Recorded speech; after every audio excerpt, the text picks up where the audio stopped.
मुँह फुकान हो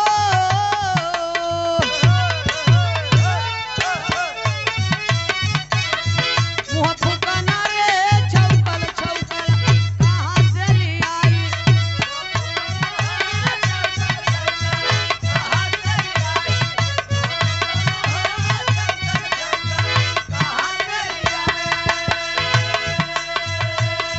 खाए के सावा शेर खाए के सावा शेर एक कौना कमाए मुँह फुकाना रे छौकल छौकल कहाँ से ले आई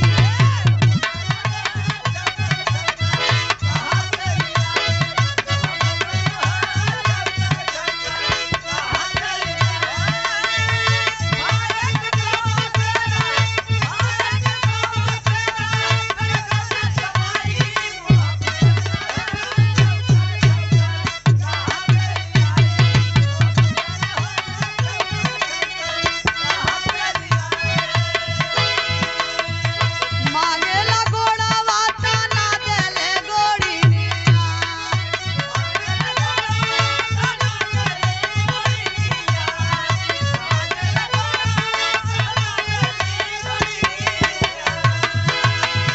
मांगेला गोड़ा वाता ना देले गोड़ी निया हो मांगल मुझकी जवनिया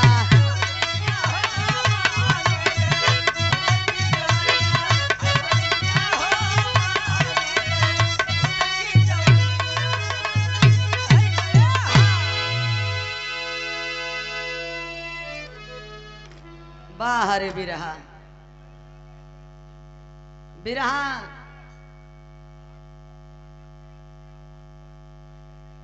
भैया हारमोनियम का वाला थोड़ा उठा दीजिए तनिक उठा दे हल्का सा तो उठाए ना दे हल्का सा बिरहा तो समझ में आई गवा ना भैया उनकर एकदम ना एकदम अर्रा पार चला गवा हमरे आगे का लड़का नाचे ने आवे कहे अंगनवा टेढ़वा है कब्बई के बिट्टी बिट्टी कथन के बिट्टी हमारे एक थे वही सीखेवा है सूरज यदवंशी ये जौन फालतू आउ बाउ बक्कत है ये हमारे यूट्यूबर भाई जो लगे हैं कैमरा लगा है सोचत है ऐसे हमारे कार्यक्रम और बढ़ जाए तोहरे पास लउगा बा कोहड़ा बा नेनुआ बा कोनो ग्राहक न लौटी सरजवा के पास तो केवल एक कोहड़ा ही भरवा है के आए खरीदे अरे चूतिया मनई तो के समझ में नहीं आवता मिर्जापुर में मुत्तई वाले पैदा होते अरे यार बोलने से पहले तमीज सीख लो कैसे किससे बात किया जाता है कहा था कि इनका माई पर्वत में पैदा करे रहे हमार पर्वत पे घरवई बा मिर्जापुर में पर्वत पे पैदा भवा है तो के बाद पता ना है जहिया से तोहार पैदाइश न वो है ओया से सरो सरगम बिरहा गावत है अपने आगे केहू के सुनते ही नहीं है मोह नोचत है अरे यार हम बभने का कहाँ बुराई करत है जितना बभने के न बुरा लागत हो उतना तोहके बुरा लागत है गाय फाटे तो बताओ गाय भी आए तो बरदा का काहे गाड़ फाटता है हम कह तो बतावत है तो तोहरे गाड़ी काहे मरचा लागता हम तोहके तो एक शब्द नहीं बोले हैं न तोहरे घर के न परिवार के न माई के न बाऊ के न तोहरे बिरहा के भैया हम कुछ कहे आप लोग हाथ उठा के बताए अगर कहे हो तो इस दिन से सरो सरगम गलत साबित करती है आप लोगों का जूता हमारा सर अरे यार बिरहा काटने का यही तरीका है तुम्हारा घरे के बाद लई आई के चौकी के बाद चौका पे रखा था यार हम ना वही ब्राह्मण ने ही लिखा कम से कम आपसे भी ज्ञान हो जाए चाहे हमारे ओबीसी के नेता इतने बताए कि चंद्रभूषण यादव प्रोफेसर डॉक्टर लक्ष्मण यादव ललई राम यादव चले गए बेसराम यादव यही मिठ्ठूपुर के एसडीएम हैं जो इस समय एडीएम हो गए हैं हमारे मिर्जापुर में है अरे यार वो अपने आवाज से बोले कि सरो सरगम बेटी मैं कुछ कह नहीं सकता क्योंकि मैं पाबंद में हूं 50-50 हजार रुपए का इनाम दिए और हमको गाड़ी से चलने का उन लोगों का सहयोग दिए, उन लोगों का समर्थन रहा।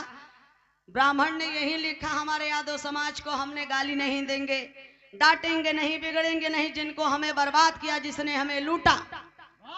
यो बाबा नहीं लिखे बा के बड़ जात बतियौले का और छोट जात लतियौले का। छतरी के 6 बुद्धि, बभने के 12, अहिरे के 1 बुद्धि पटक के मार। इहो बाबा नहीं लिखे, हम गरियावत ना है, बताए देते भैया, हमें मत गरियाया। एक बाद जगह जरूरत पड़े बताया, किताब हमारे पास ले लिया, सवेरे पढ़ लिया, तब सरो सरगम से आप लोग बात करा। अरे यार यह लिखा बा कि हीरे का बुद्धि तब निकले जब निकले बालू से घी। अब बताओ भैया हरा, आप लोग बताओ, चूतिया जवन लिखे बा ओके ना गरियाओ।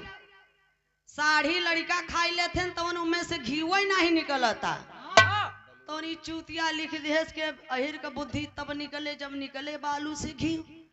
बताओ यार, बालुओं में से कहियो घी निकलावा कि निकलबई करे।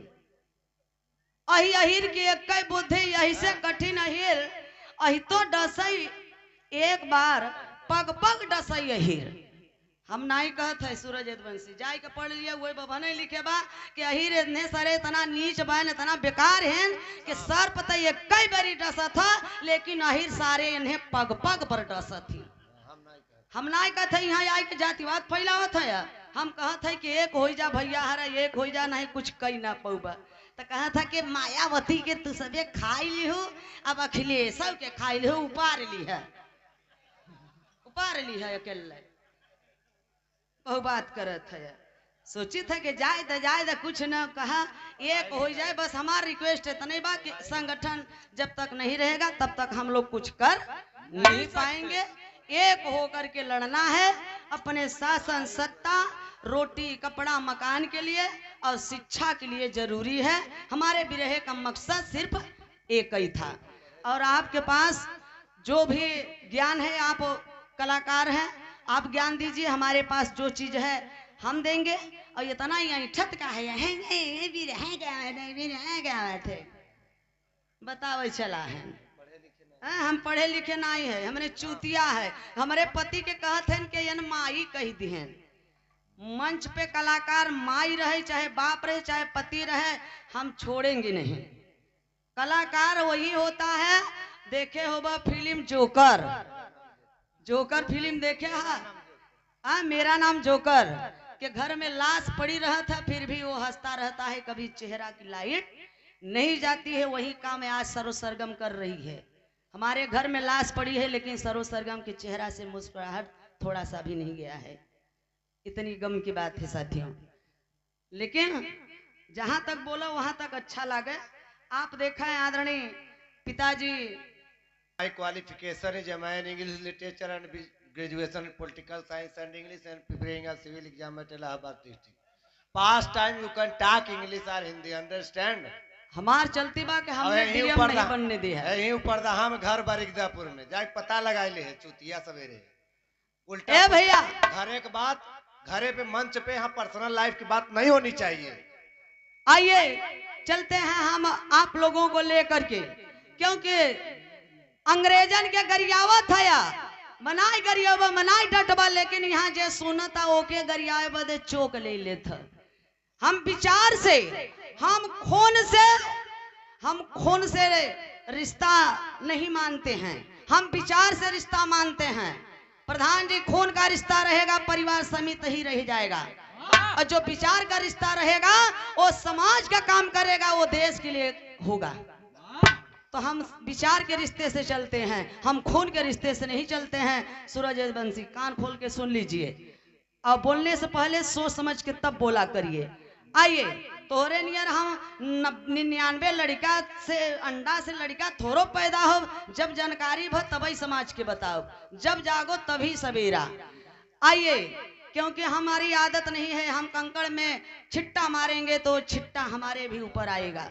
गंदगी में हम कंकड़ नहीं मारते हैं। मास्टर की लाइन गीत बजावत बटन, कौन गीत की लाइन है भैया?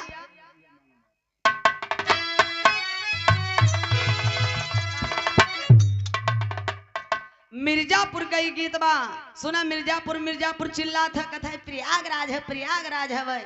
तो ही पता नहीं बा कि हमार जन्मभूमि मिर्जापुर है और कर्म भूमि इलाहाबाद। अरे यार नैहरे के मिर्जापुर नहीं माना जा तो घर तो हमारे ऊपर दही हुई है बाद में का ऐठत है हमसे। घरे में जब इतना तू लड़ाई लड़त है भला बनारस एक बेरी गवाह होता तो ये होता कि भैया चल ठीक बा। इलाहाबाद इलाहाबाद करत है यार नानी के आगे ननियौरे के बखान हमारो घर ही हम हूँ तोरे बारे में जानत है इलाहाबाद के जानत है तब का सफाई चाटत है झुट्ठे के।